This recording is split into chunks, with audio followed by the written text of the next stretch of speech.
The night air hangs heavy, thick with a promise it has no intention of keeping. Come closer.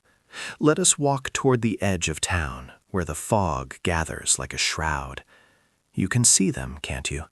Flickering lanterns casting long, skeletal shadows across the field. Their weak golden glow catches on the billowing stripes of crimson and indigo canvas.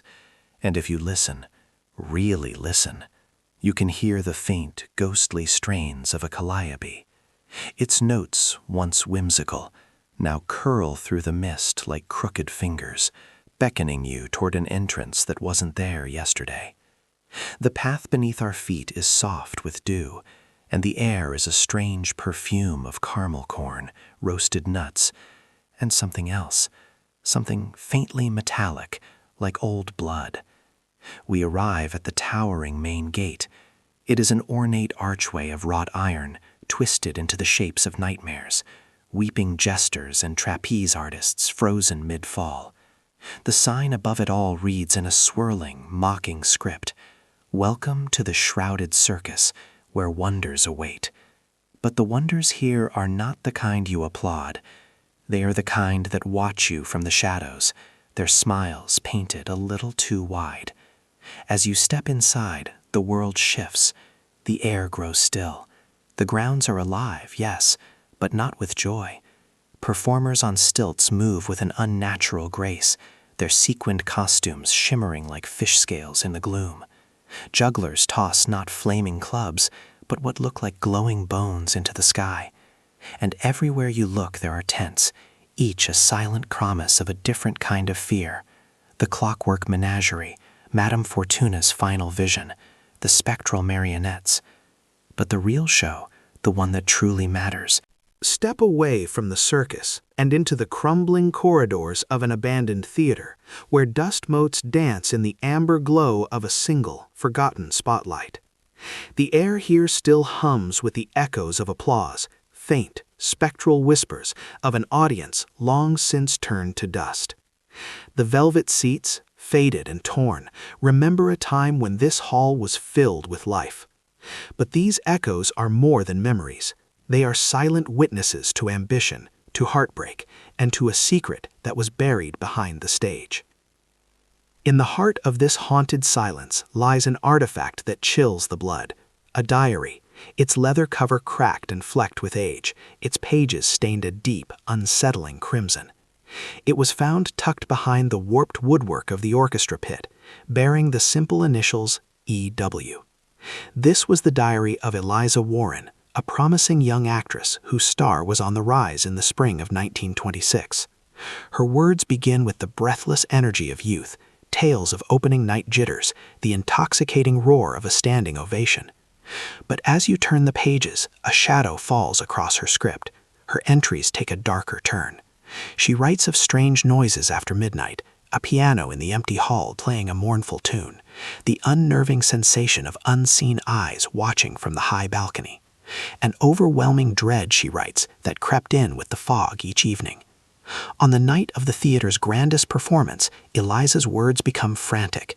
The leading actor, Henry Bell, collapses backstage, gasping for air. The director is found tearing his hair out, searching for a missing prop, a silver dagger crucial to the play's final bloody act. Eliza's last entry, scrawled in a hurried, shaky hand, is a whisper from the grave. They know. The truth will take the stage tonight.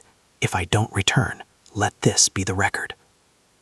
No one ever saw Eliza Warren again. The performance ended in chaos. The final curtain never fell. When the authorities arrived, all they found was the blood-stained diary and a single perfect handprint smeared in crimson across her dressing room mirror. Fear, you see, isn't just written in blood. It is painted in shadow. Imagine standing before a painting. Its surface is calm, its colors subdued. You lean closer, admiring the artist's skill, until you notice it. A hand, pale and desperate, is pressing against the canvas from the inside. Its fingers are straining, the knuckles white, as if trying to tear through the fabric of its world and into yours. This is the unsettling power of art when horror refuses to stay within its frame. The human hand is a vessel for creation, for connection. But in the hands of a master of the macabre, it becomes a symbol of terror, a bridge from a nightmare dimension directly to our own. Consider Henry Fuseli's masterpiece from 1781, The Nightmare. The sleeping woman's hand hangs limp, a portrait of vulnerability, but it is the spectral, claw-like hand of the incubus perched on her chest that holds our gaze, a malevolent force made tangible. A century later, symbolist painters like Edvard Munch used the hand to paint not what they saw, but what they felt. In The Scream, the hands are not merely clutching a face, they are warped, elongated talons of bone and skin, amplifying a soundless shriek of pure existential dread. They are the shape of anxiety itself. These artists understood a fundamental truth. A well-rendered hand can suggest a horror more profound than any monster's face. But some went further. Surrealists like Salvador Dali and the modern dark visions of Zdzislaw Beksinski didn't just suggest the horror, they unleashed it. In their worlds, grasping hands erupt from swirling apocalyptic landscapes, blurring the line between flesh and earth, subject and environment. The canvas is no longer a window. It is a thinning membrane. These images tap into our most visceral fears, the fear of being touched by the unknown, of the safe distance between observer and art dissolving without warning. It is the artist's greatest trick, to make you feel that what you are seeing is also seeing you. But what happens when the canvas is your own mind? It is late. The house is quiet. The shadows are long and deep. And out of the corner of your eye, you see it, a flicker of movement, a shape that doesn't belong. A chill, sharp as a needle, runs down your spine. Was it real? Or was it just a trick of the light, a phantom born of exhaustion? This is the eternal question that haunts the quiet corners of our lives. Are we witnessing a presence from beyond, or are we simply hallucinating? Hallucinations are vivid sensory experiences that feel utterly real, but originate entirely within the mind. We assume they are a sign of madness, but the truth is far more unsettling. They can be triggered by stress, by fever, by a simple lack of sleep. Consider the phenomenon of sleep paralysis. As you drift between wakefulness and slumber, your body is locked in place, and your mind, still dreaming, projects its fears into the room around you. People report seeing shadowy figures standing by their bed, hearing whispers in their ear, feeling an immense pressure on their chest. For centuries, these experiences were not explained as brain chemistry. They were visits from demons, from hags, from ghosts. The very word nightmare once referred to a malevolent spirit believed to sit on the chests of the sleeping. Your terror is real, even if the cause is not what you think. Science offers other explanations for the classic ghost story. Infrasound, low-frequency sound waves below the range of human hearing, often produced by old pipes or drafts in aging buildings, can create feelings of intense anxiety, dread, and even visual disturbances.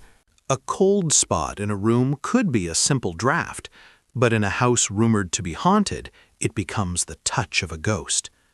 Our own expectations prime us for fear, turning every creak of the floorboards into a footstep, every whisper of the wind into a name. And yet, some stories refuse to be explained away. The famous case of the Enfield poltergeist in London during the 1970s involved dozens of witnesses, including police officers and journalists, who swore they saw furniture move on its own and heard voices coming from thin air.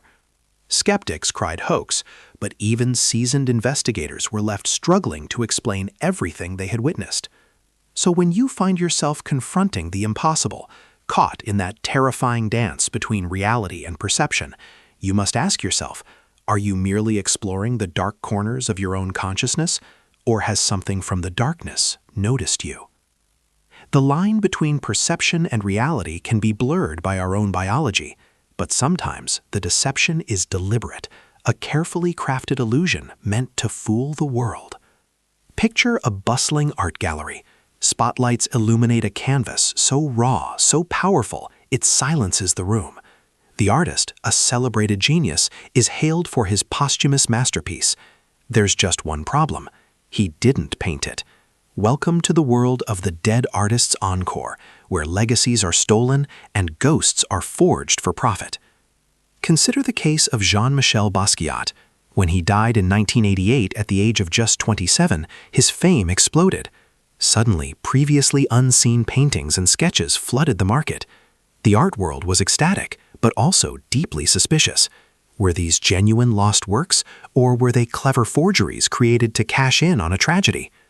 Experts pored over every brushstroke, every layer of paint, hunting for the ghost of the artist's hand, while forgers worked in the shadows, perfecting his style. The dead artist's voice was louder than ever, but it was impossible to tell which screams were his and which were echoes.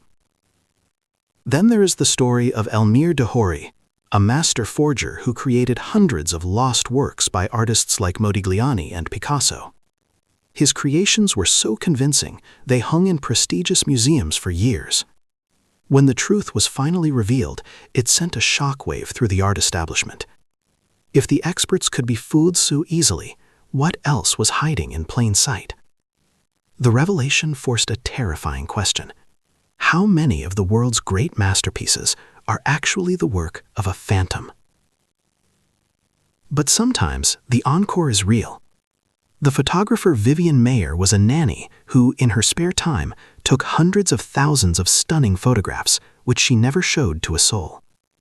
They were discovered in a storage locker after her death in 2009, revealing a hidden genius to the world. She became an overnight sensation, a true ghost from the past, her voice finally heard. But even this miracle is tinged with darkness. The dead cannot speak for themselves. Their unfinished work, their hidden secrets, their very legacy becomes a battleground for heirs, experts, and opportunists. Each new discovery, whether a miraculous find or a scandalous forgery, reminds us that while an artist may die, their ghost can be summoned, manipulated, and made to perform one last, haunting show. But the most profound horrors are not the ones we discover in a gallery or a dusty diary. They are the ones that find us and refuse to let go. Imagine it again, that circus at the edge of town. It appeared one misty evening, its striped tents rising silently from the dark. But as dawn broke, it did not vanish. Days turned into weeks, then months, and the circus remained, a silent, unchanging, and permanent feature of the landscape. The townspeople slowly adjusted. They created new paths around it, their daily routines subtly shaped by its presence. The air is now permanently tinged with the scent of roasted peanuts and decay. The distant, tinny sound of the calliope has become a part of the town's ambiance, a constant, low-level madness. This is the circus that never leaves. Its tether is not made of rope and iron stakes, but of something deeper. It is emotional, psychological. It has woven itself into the fabric of the community. For some, it is a comfort, a fixed point in a shifting world. For others, it is a source of profound unease, a constant, nagging reminder that something is fundamentally wrong. The fog that once brought the circus now seems to be generated by it, blurring the boundaries between the town and the tents, between the audience and the performers. The line between inside and outside has dissolved. Life is forever lived in the shadow of the big top. And as the years pass, the children who grew up with the circus begin to notice something strange. The performers never seem to age. The painted smiles on the clowns never fade. The circus is not just a place anymore.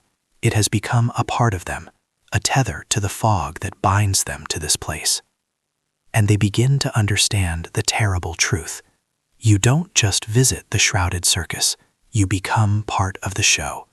And the show never, ever ends.